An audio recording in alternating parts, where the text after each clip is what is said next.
Ladies and gentlemen, before we start with our motivated 3x3 All-Star, let me call in first the #1 motivational speaker of the country and the man behind motivated 3x3 basketball.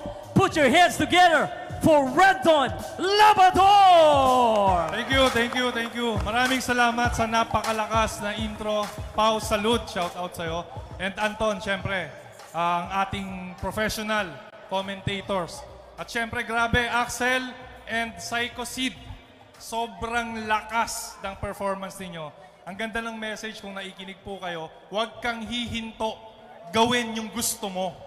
So, na-motivate ako sa kanta nila nung napainggan ko sa episode bar. By the way, sa April 5, nandun po si Alex Calleja. Join po kayo dyan. Pupunta yung mga influencers din natin, mga kaibigan. Alex Calleja, kung nanonood ka man ngayon,